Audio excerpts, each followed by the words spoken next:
والصلاة والسلام على أشرف الأنبياء والمرسلين سيدنا محمد وعلى آله وأصحابه ومن تبعهم بإحسان إلى يوم الدين وبعد.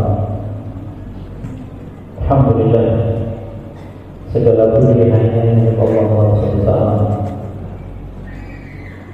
yang dengan nikmat dan karunia Allah Subhanahu wa taala yang diberikan kepada kita, sempurnalah segala kebaikan. Ternyata kebaikan yang Allah Subhanahu wa taala berikan kepada kita, Allah Subhanahu wa taala pilih di antara kita hamba-hamba yang dihidupkan oleh Allah Subhanahu wa taala di bulan Ramadan ini. Allah Subhanahu wa taala berikan kepada kita taufik untuk bisa mendapatkan ampunan dari Allah Subhanahu wa taala.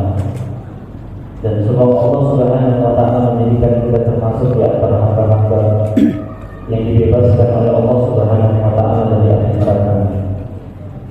Salawat dan salam semoga tercurah kepada Nabi kita Muhammad sallallahu alaihi wasallam, kepada istri-istri beliau, keluarga beliau, sahabat-sahabat beliau, dan kepada orang-orang yang senantiasa mengikuti jejak-jejak beliau dengan ihsan hingga akhir hayat kelak. Kaum muslimin, kaum muslimat yang dimuliakan oleh Allah. Allah Subhanahu wa taala mengatakan dalam surat Al-Imran ayat 185. A'udzu billahi minasyaitonir rajim. Kullu nafsin dha'iqatul maut wa innama tuwaffawna ujurakum yawmal qiyamah. Faman zuhziha 'anil nari wa udkhila al-jannata faqad faz. Wa mal hayatud dunya illa mata'ul ghurur. Setiap yang bernyawa pasti akan merasakan mati, dan hanya pada hari kiamat sajalah diberikan dengan sempurna balasannya. Barang siapa yang dijauhkan dari neraka dan dimasukkan ke dalam surga, sungguh dia memperoleh kemenangan. Kehidupan dunia hanyalah kesenangan yang memperdaya. Kaum muslimin, kaum muslimat yang dimuliakan oleh Allah, keberuntungan itu manakala Allah Subhanahu wa taala bebaskan kita dari api neraka dan Allah Subhanahu wa taala masukkan kita ke dalam surga Allah Subhanahu wa taala. Ini merupakan keberuntungan yang hakiki. Dan kita akan sampaikan siapa-siapa saja orang-orang yang Allah Subhanahu wa taala bebaskan dari api neraka Allah Subhanahu wa taala. Kaum muslimin, kaum muslimat yang dimuliakan oleh Allah, bertepatan dengan momen Ramadan, maka Allah Subhanahu wa taala menjadikan ada di antara hamba-hamba yang dibebaskan dari api neraka Allah Subhanahu wa taala. Maka siapakah orang-orang yang dibebaskan dari api neraka Allah Subhanahu wa taala? Yang dibebaskan dari api neraka Allah adalah orang-orang yang berpuasa. Nabi kita sallallahu alaihi wasallam mengatakan, "Idza kana awwal lailatin min Ramadan, sufirat asyayatin wa maradatul jin." Apabila di malam pertama di bulan Ramadan, dari malam pertama, yaitu pada bulan Ramadan, syaitan-syaitan dan jin-jin yang jahat dibelenggu oleh Allah Subhanahu wa taala. Di awal Ramadan, di awal dari malam Ramadan, syaitan-syaitan dan jin-jin yang durhaka kepada Allah Subhanahu wa taala ini sudah dibelenggu. Wa ghalaqat abwaabun nar, dan ditutup semua pintu-pintu neraka. Falam yuftah minha bab, dan tidak ada satupun pintu yang dibuka oleh Allah Subhanahu wa taala. Wa futihat abwaabul jannah, dan dibukakannya seluruh pintu-pintu surga. Falam yughlaq minha bab, dan tidak ada satupun dari pintu surga itu yang ditutup oleh Allah Subhanahu wa taala. Syaitan dibelenggu, pintu neraka ditutup oleh Allah, pintu surga dibuka oleh Allah Subhanahu wa taala. Ini menunjukkan apa? Kesempatan besar yang Allah Subhanahu wa taala berikan kepada manusia untuk beribadah kepada Allah Subhanahu wa taala.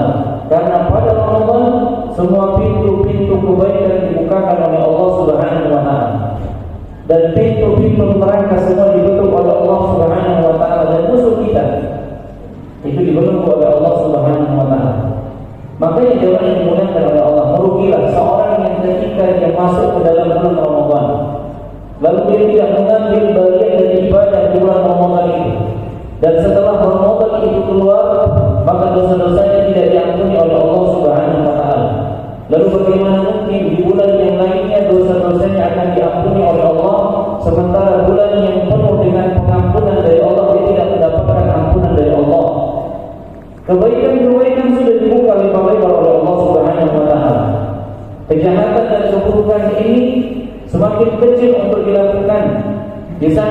musuh-musuh manusia yaitu syaitan ini dibelenggu oleh Allah Subhanahu wa taala.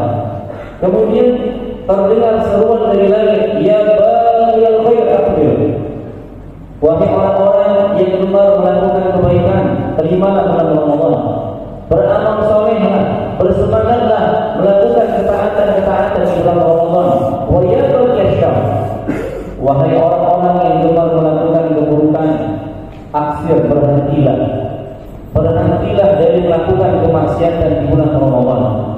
Kemudian Nabi sallallahu alaihi wasallam mengatakan walillahi utaqa'u minan nar. Dan Allah Subhanahu wa taala memiliki hamba-hamba yang dibebaskan dari neraka Allah Subhanahu wa taala. Wa dzalika fi kulli lailatin.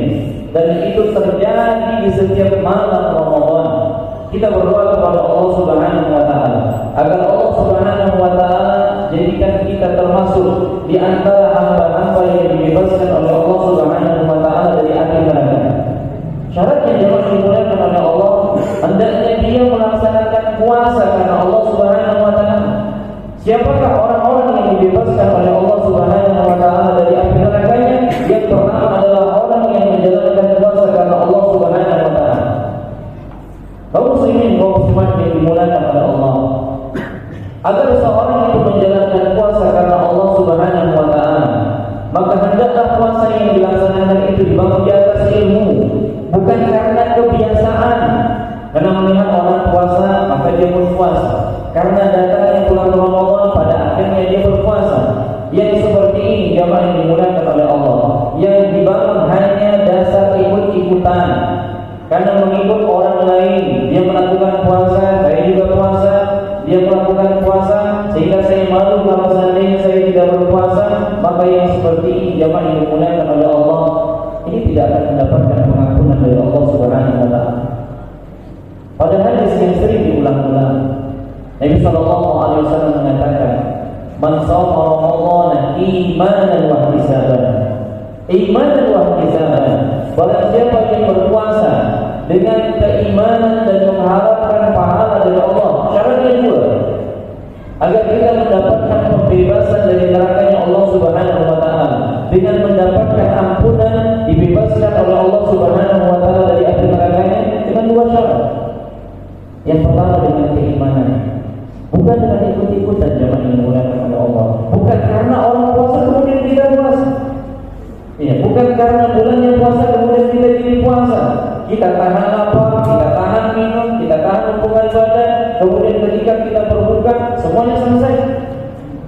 Kita tidak jaga ketentuan-ketentuan yang ada di dalamnya. Kita hanya melihat, kita hanya meninggalkan perkara yang dapat membatalkan, tapi kita tidak memperhatikan perkara-perkara yang bisa mengurangi keutuhan pahala puasa kita. Salah satunya jamaah yang dimuliakan oleh Allah, yang menjadikan puasa kita sia-sia, yang menjadikan puasa kita sia-sia, dan ini menunjukkan bahwasanya puasa yang kita lakukan ini bukan di atas ilmu. Yang menjadikan puasa kita sia-sia jemaah yang dimuliakan oleh Allah, dan ini banyak dilakukan oleh kaum muslimin, yaitu puasa tapi tidak sholat. Ini menunjukkan apa? Sia-sia puasa. Karena Allah Subhanahu wa taala hanya menilai yang pertama kali sholatnya. Ketika sholat ini bagus, maka Allah akan menilai amalan-amalan yang lain. Lalu bagaimana Allah Subhanahu wa taala akan menilai amalan puasanya sementara amalan sholatnya yang ditinggalkan? Maka jemaah dimuliakan oleh Allah, Allah Subhanahu wa taala mewajibkan sholat terlebih dahulu daripada puasa. Allah wajibkan sholat itu sebelum Nabi sallallahu alaihi wasallam hijrah, sementara Allah wajibkan puasa itu tahun kedua Hijriah.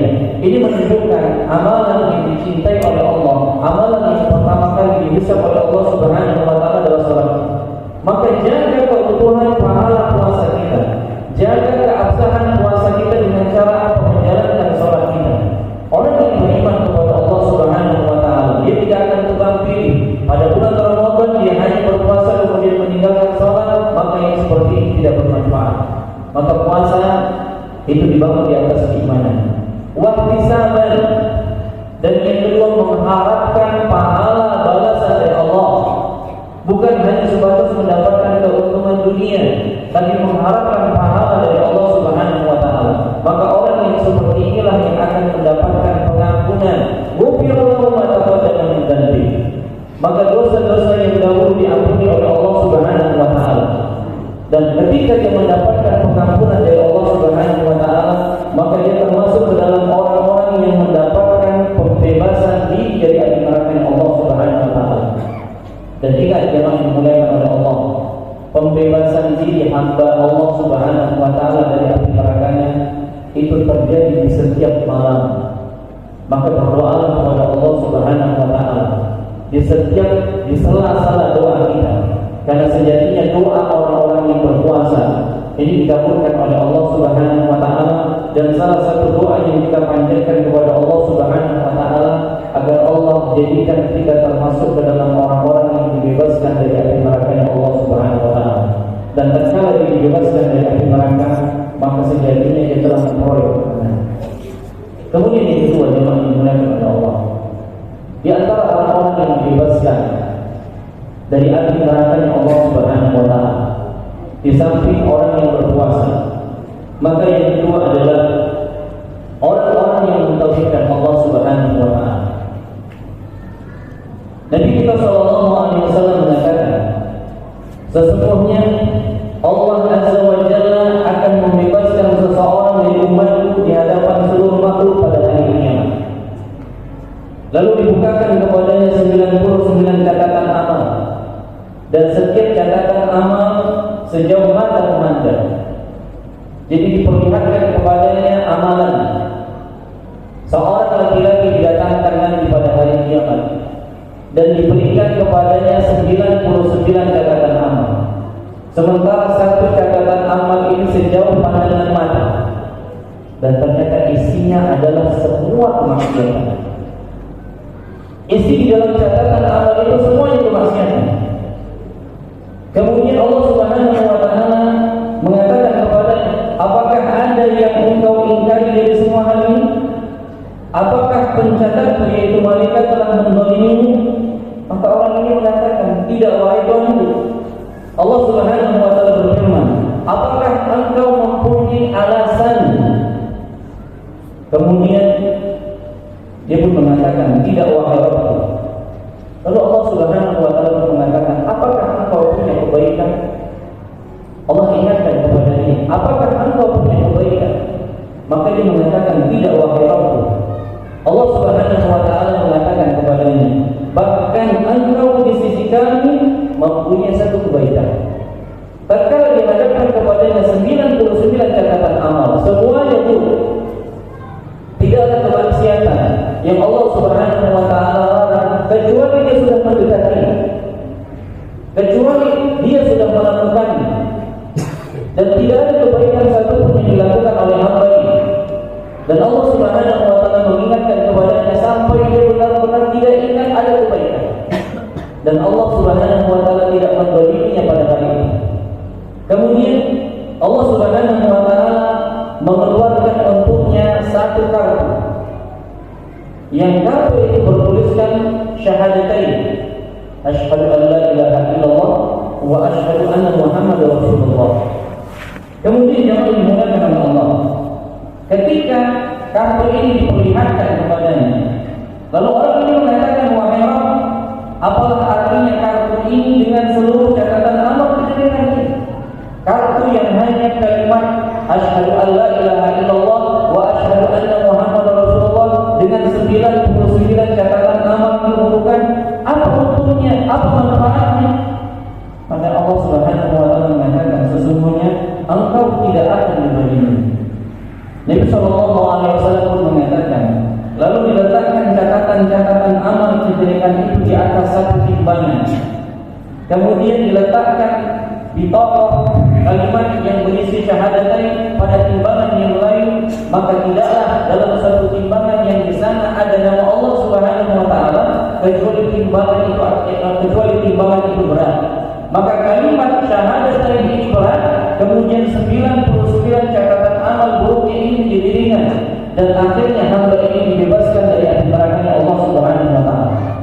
Jemaah kaum muslimin, kaum muslimat yang dimuliakan oleh Allah, kalimat syahadatain ini adalah kalimat tauhid yang dengannya seorang muslim hidup, yang dengannya seorang muslim meninggal dunia, yang Nabi kita sallallahu alaihi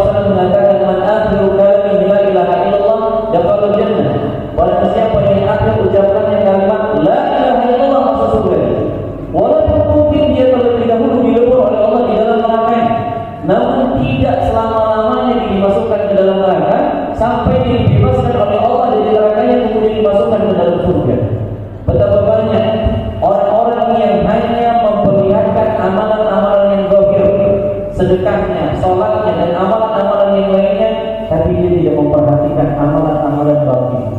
Dan amalan-amalan batin ini berkaitan tentang apa? Tauhid yang digunakan oleh Allah, berkaitan tentang keikhlasan, berkaitan tentang kesyirikan. Berapa banyak orang-orang yang mereka berdoa kepada Allah Subhanahu wa taala, di samping itu berdoa kepada Nabi sallallahu alaihi wasallam. Berapa banyak orang-orang yang meminta kepada Allah, di samping itu dia meminta kepada orang-orang yang sudah meninggal dunia. Berapa banyak orang-orang yang menyiapkan sesajen-sesajen untuk siapa? Untuk penghuni rumah, untuk penghuni lautan. Ketika dia masuk ke dalam lautan, tujuannya adalah untuk mendapatkan perlindungan dari selain Allah Subhanahu wa taala. Ini kesyirikan. Dan kalau seorang hamba mati dalam kesyirikan, maka Allah Subhanahu wa taala tidak akan ampuni. Innallaha la yaghfiru an yushraka bihi wa yaghfiru ma duna dzalika liman yasha. Sungguh Allah Subhanahu wa taala tidak akan mengampuni dosa syirik, dan Allah akan mengampuni dosa yang lain yang bagi siapa yang dikehendaki. Lagi-lagi semua kemaksiatan dilakukan tapi tidak pernah jatuh di atas kesyirikan. Dia jaga kalimat tauhidnya, dia melakukan kemaksiatan iya, tapi kemaksiatan yang dilakukannya tidak pada kesyirikan. Kalau ada orang yang melakukan ketaatan, kalau ada orang yang melakukan kebaikan, tapi dia jatuh di atas kesyirikan, maka habis semua kebaikan-kebaikan yang ada. Oleh karenanya jemaah yang dimuliakan oleh Allah, jangan sepele perkara tauhid, jangan sepele perkara-perkara kesyirikan yang mengatakan di zaman sekarang ini tidak ada yang namanya kesyirikan. Orang yang mengatakan seperti ini sejatinya dia akan jatuh ke dalam kesyirikan. Orang yang mengatakan seperti ini sejatinya dia akan jatuh ke dalam kesyirikan. Karena apa? Karena ternyata kebanyakan aplikasinya di lapangan banyak kaum muslimin yang ternyata jatuh di atas kesyirikan yang dia tahu tidak tahu bahwa itu merupakan kesyirikan. Oleh karena itu dimulakan oleh Allah, pelajarilah tentang tauhid. Karena sejatinya tauhidlah yang menyelamatkan kita dari neraka Allah Subhanahu wa taala. Betapapun amalan yang kita siapkan, namun kita tidak memperdulikan berkaitan tentang kesyirikan, kita tidak peduli dengan tauhid, maka pada akhirnya amalan-amalan itu tidak akan bermanfaat bagi diri kita. Dan di antara orang-orang yang Allah bebaskan dari api neraka adalah orang-orang yang mentauhidkan Allah Subhanahu wa taala. Kita berlindung kepada Allah Subhanahu wa taala dari kesyirikan yang kita ketahui, dan kita mohon ampun kepada Allah Subhanahu wa taala dari kesyirikan yang kita tidak mengetahuinya. Ini bisa kita sampaikan, dan insyaallah kita akan lanjutkan pada pertemuan yang lain di antara hamba-hamba yang dibebaskan oleh Allah Subhanahu wa taala dari api neraka Allah Subhanahu wa taala. Dan pada malam hari ini kita sebutkan dua. Yang pertama, orang-orang yang menjalankan puasa dengan ikhlas, dengan keimanan dan mengharapkan pahala dari Allah. Dan yang kedua, orang-orang yang senantiasa berusaha ikhlas dan menjauhkan dirinya dari kesyirikan-kesyirikan. Aku qauli hadza subhanallahi wa bihamdihi, asyhadu an la ilaha illa anta, astaghfirullah.